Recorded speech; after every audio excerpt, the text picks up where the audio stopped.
locks. C'est un sujet qui m'intéresse aussi, car dans mon entourage, il y a des gens qui portent cette coiffure. Donc nous allons démêler ensemble les idées encore mal reçues, enfin les idées reçues, et éclaircir certains points, démêler le vrai du faux. Donc j'ai récupéré sur ce magazine quelques explications qui, je pense, je tenais à vous le faire partager. Donc je vais vous demander de prendre vos stylos et nous allons noter, nous allons faire un petit quiz ensemble et je vais vous poser des questions et vous allez essayer d'y répondre. Donc, ah oui, aujourd'hui je me suis vêtue des trois couleurs panafricaines rouge, jaune, vert. Donc la symbolique est claire, le rouge symbolise le sang versé par les esclaves, il représente le courage, notamment le rouge. Le jaune, l'or, la richesse de l'Afrique, l'or la richesse qu'on a pris, qu'on a volé. Et le vert représente, bien sûr, symbolise la nature, la richesse naturelle de l'Afrique. Donc ce sont des couleurs panafricaines qui sont utilisées dans les drapeaux africains en général. Donc voilà, je me suis et je me suis coiffée. Alors j'ai fait cette coiffure un peu particulière, assez classique et rétro. Quand on fait ce genre de coiffure, il faut toujours avoir un maquillage quand même assez expressif, de belles boucles pour faire ressortir. Donc vous pouvez le constater, je vous montre, j'ai juste entortillé la mèche, comme ça fait un peu comme si je faisais des locks. En fait, voilà. Et puis j'ai fait un style comme ça. Voilà. Alors vous me direz pourquoi moi-même je n'en fais pas des locks, eh bien parce que avec les locks je pourrais pas. Je disais pourquoi je ne pouvais pas, je me suis pas encore lancée dans les locks, c'est parce que justement je ne pourrais pas obtenir ma coupe afro que j'aime bien faire, ou d'autres coupes dérivées de cette coupe afro. Donc c'est pour ça que je ne me suis pas encore lancée là-dedans, mais je trouve que des locks bien entretenus, c'est très joli à regarder. Donc je disais que je faisais cette dédicace de cette vidéo sur le thème des locks, des dreadlocks, à tous ceux et celles qui sont porteurs de cette coiffure, quelle que soit votre origine, asiatique, arabe, Inde, à tous ceux qui sont porteurs de cette coiffure. Et cette dédicace m'a été insufflée par mes camarades. Donc big up camarades moi de Guada. Donc je vous fais un big up, un big kiss, Madina aussi. Donc c'est grâce à eux, je les observais, je les voyais tourner leurs locks, comment ils s'en occupaient et tout ça. Donc ça m'a toujours interpellée. Donc c'est pour eux que je fais cette dédicace, même bita, même bagaille, en big beau, mon casson gisote, voilà quoi. J'ai parlé un peu créole, mais c'est pour une petite dédicace pour eux. Donc j'espère que vous avez profité pour prendre vos stylos et vos crayons. Allons-y, on commence la première question. Idée reçue. Les locks se lavent le moins souvent possible. Vrai ou faux?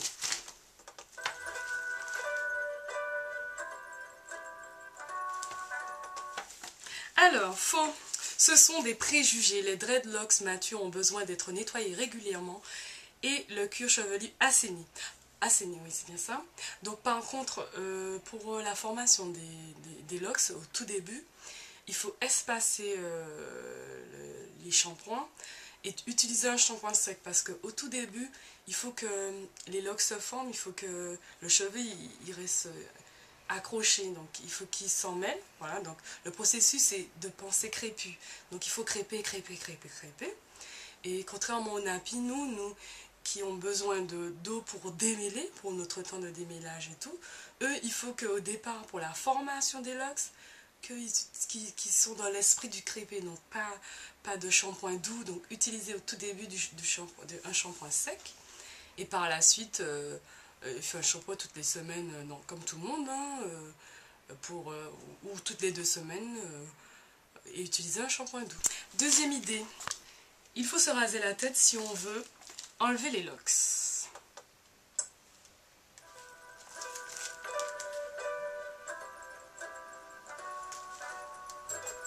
Alors c'est vrai, ce n'est pas une solution, mais c'est la plus rapide en fait.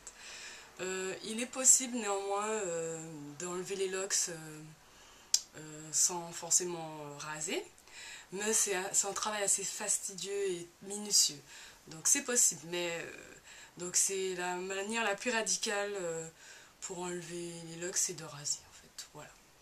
Donc pour les plus courageuses, essayez le bold, la boule à zéro.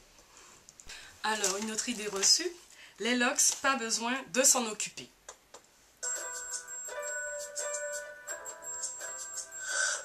Faux. Alors bien sûr, si on veut avoir de belles locks, il faut les entretenir assez régulièrement, les laver, les tourner, les hydrater, sinon elles risquent de se casser. Et il faut faire de façon à ne pas avoir de trop fines locks parce qu'elles risquent aussi d'avoir une petite rupture et de se casser. Donc une hydratation quotidienne, un shampoing hebdomadaire, tous les 15 jours c'est possible. Donc c'est la routine un peu de ceux qui ont des doigts. Alors autre idée, pour commencer les locks, rien de mieux que savon de Marseille ou de la cire d'abeille.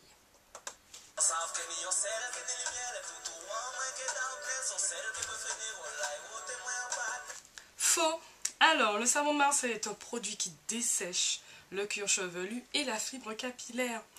Par contre, la cire d'abeille, oui, c'est un soin pour entretenir les locks. Mais il n'y a pas que la cire d'abeille. Vous pouvez aussi prendre des produits légers à base d'extraits de plantes, sève de cactus, d'aloe vera ou de l'huile de coco pour certains. Bon, je sais qu'il y en a, ça les déshydrate aussi l'huile de coco, mais il y a encore d'autres huiles. Vous pourrez prendre l'huile d'avocat. Quand les locks sont bien formés, vous pouvez utiliser les mêmes huiles que celles comme nous, l'huile de ricin, l'huile de chanvre, etc. etc. Voilà. On peut choisir la taille de ces locks. Alors, vrai ou faux?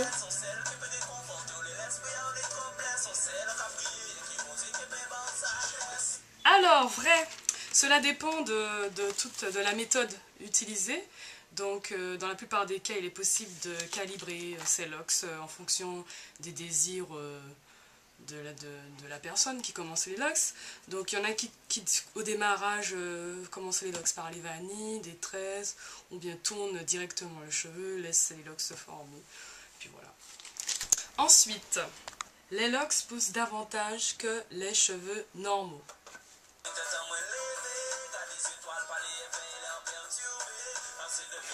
Vrai. Donc, mais pas pour tout le monde en fait. On peut constater chez certains locksés, chez les gens qui sont locksés, qu'on peut obtenir une longueur impressionnante. J'ai déjà vu des locks qui arrivent vraiment limite genoux, même après près des pieds. C'est impressionnant. Mais cela dépend en fait de l'entretien que ces personnes octroient à leurs cheveux. Donc voilà. Mais ce qu'il faut retenir, c'est que des locks sont constitués ainsi, cheveux vivants au début, et le reste c'est des cheveux morts qui sont entremêlés les uns aux autres. Et c'est ça qui donne la longueur. Bien sûr, les locks ne peuvent pas, il ne faut pas nécessiter aucun brossage, hein, c'est tourner, c'est ça, la technique, tourner, crêper, et retourner, voilà c'est ça. Et il est vrai que lors de certains témoignages de mes copines qui ont des locks, ben, ma copine, son objectif est d'avoir de la longueur. D'ailleurs, c'est pour ça qu'elle est passée de nappy à locks, qu'elle a fait son passage de locks, parce qu'elle désirait, son objectif capillaire, c'était avoir une bonne longueur de cheveux. Voilà. Alors, après, on peut commencer des locks sur cheveux défrisés.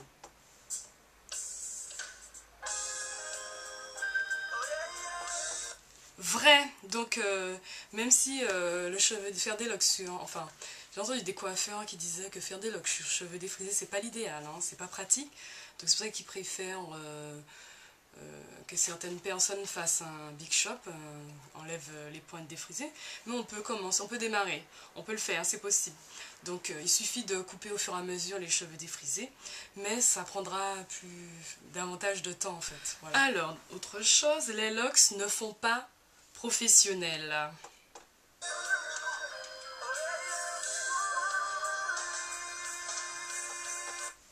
Faux. Alors, les locks bien entretenus devraient poser aucun problème dans votre milieu professionnel, dans votre travail. Je pense que si vous avez un patron assez ouvert d'esprit, si vous êtes quelqu'un de très compétent, de très professionnel, je veux dire carré dans votre travail, je ne pense pas que l'aspect extérieur posera problème si surtout vous soignez vos locks, vous les tournez bien, vous faites de belles coiffures. Esthétique en relation avec le travail, parce qu'il y a des boulots où c'est très classique, très didactique, je sais pas. Mais en fait, il est vrai que pour certains qui commencent par le crépage c'est ceux qui ne font pas de vanille, ni de tresse, ni pour faire les locks, mais qui commencent par juste crêper, c'est-à-dire ils ont le cheveu crépé et puis ils font ça. Juste crêper, c'est vrai que ça, au tout début ça part un peu dans tous les sens. Il est vrai que c'est pas facile, mais j'ai une amie dans mon entourage qui a commencé par le crépage et ce qu'elle faisait pour le boulot, elle attachait ses cheveux avec un joli foulard pour faire un plus présentable. Donc, et puis voilà, je pense que... Et puis ça a été là maintenant, ses locks sont formés et tout va bien, elle n'a pas de remarques. Alors, les locks se reprennent forcément en faisant des nœuds.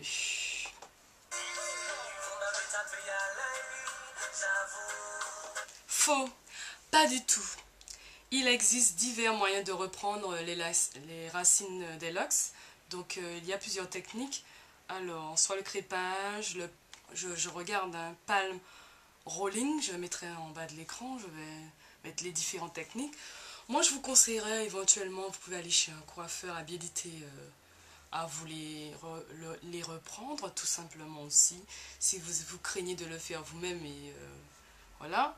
Sinon, la méthode des nœuds, il est dit que ça affine et ça fragilise les locks et qu'à la suite, elles peuvent se casser. Donc voilà. Donc, moi, je vous conseille d'aller chez les professionnels ou de vous faire par quelqu'un qui s'y connaît. Ensuite, et pour finir, avec les locks, les coupes sont limitées.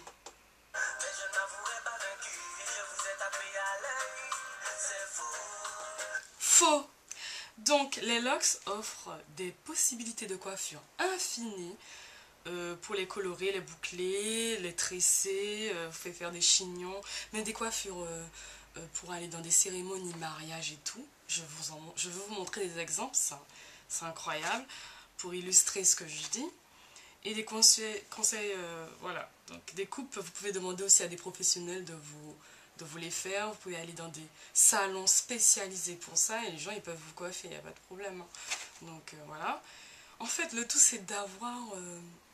moi je pense que le tout c'est d'avoir la connaissance, de pouvoir aller à la recherche d'idées, se questionner, se renseigner en fait, c'est ça aussi.